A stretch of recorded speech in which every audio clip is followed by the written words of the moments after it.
Back in August, I was going to give away a plaque for my birthday month. The plaque is "If I have to stir it, it's homemade."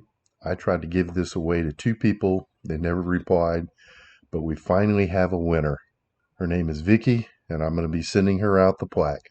So the thing she did ask me when I contacted her is about if I'd ever made chaffles or not. Well, I am type 2 diabetic, so I make them semi-often. So she asked me if I could make a video or 2 on them. So I'm going to make 2 videos today. I'm going to make the basic one that everybody makes, and then I'm going to make one that is going to be a little bit more involved. Still not very much. Remember, I'm the lazy chef. The one thing you do need is you need a dash waffle maker. I'll provide a link in the description for these.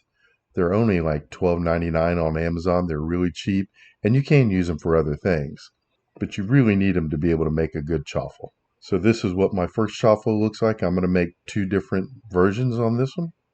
So let's get into the ingredients. For the basic chaffle, you need an egg. Well, first of all, you need a dash waffle maker. Again, they're really cheap. I got a link in the description for them. They're simple to use. You just plug them in, they heat up. So for each of the chaffles, you're going to need an egg, and you're going to need 1/3 cup of cheese. For the regular chaffle, I just use cheddar cheese.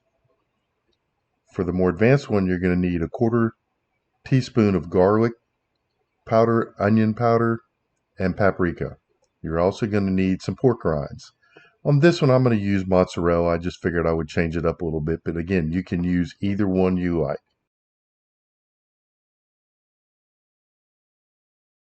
So let's get into the cooking.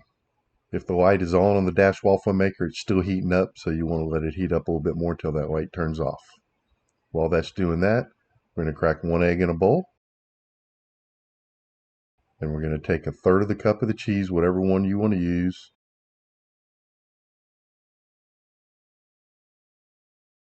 And then we're going to incorporate it really well.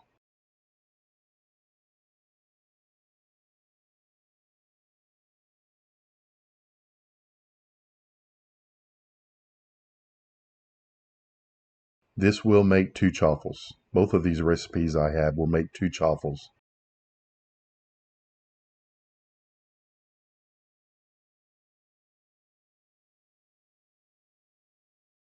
So now that the dash light has turned off, we're going to pour, open the lid. We're going to pour half of the batter into the dash waffle maker. And we're going to close it up. You're going to cook it probably about 3 or 4 minutes. There will be steam coming out around the edges. Once the steam has stopped coming out, it's done. Okay, so the steam has stopped on this one. I've got a little spatula. You can see I'm already cooking the second one actually on this. I'll slide that out of the way. So this one is a little more like eggy type stuff with cheese. They're really good. It's nice and simple. Can make a good breakfast sandwich, whatever you want to use it for. So for the second one, I'm going to use mozzarella.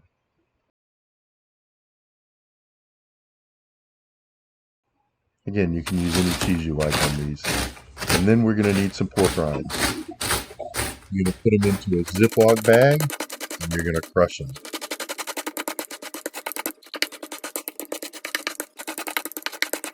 You're going to crush them down into a powder.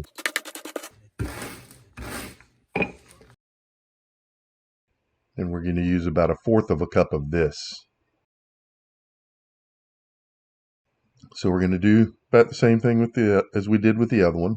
We're going to put the egg in there. And we're going to use 1/4 teaspoon of each one of the powders. Let's not put too much garlic in there. Regular paprika or smoked paprika, either one will work. You're not using a whole lot. We're going to use 1/3 cup of cheese.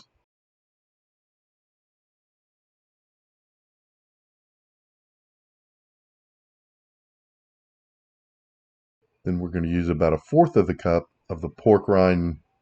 We call it panko. that I made.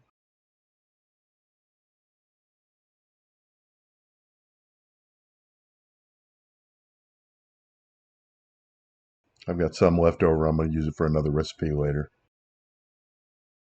This one's a little more difficult to incorporate, but it's not hard. We're talking on a scale of 1 to 10. It's maybe a 2 where the other one was a 1.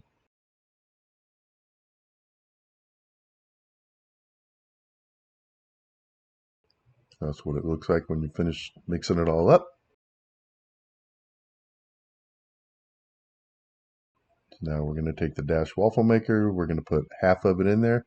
Ha, thought you'd close up on me again, huh?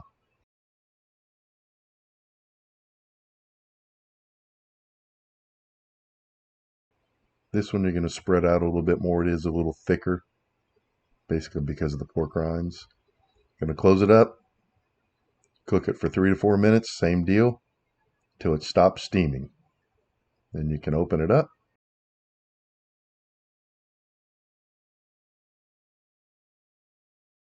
And take it out. It's a little hard to overcook, but if it's still steaming, you want to leave it cooking. And if you cook one, you'll see the steam. You'll go, oh, yeah, that's pretty obvious.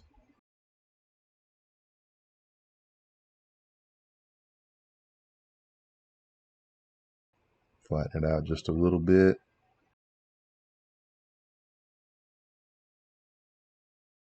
Close it up 3 to 4 minutes till it stops steaming. 3 or 4 minutes later, just pop them right out. These are good and easy. If you're on keto, you've probably seen these before, but a lot of people haven't, so I figured I would make them. And they turn out really well. These I like because they're a little less eggy. And now for the rating system. We have 4 categories, 1 being a lazy chef, 5 being a full home chef, for a total of up to 20 points. Prep time, it's a 1X on both of these. Number of ingredients, it's a 1 for the first one or maybe 2 for the second one. Unique ingredients, it's a 1. Ain't nothing special here. Unique equipment, I'm going to call it a 2X. I only went to 2 because these things are so cheap. For a total of 6X. These work out really well. If you could, I'd appreciate a like and subscribe. Make sure to click the bell so you get notified every Thursday at noon when we have a new recipe come out. Let me know if you try it. Thanks.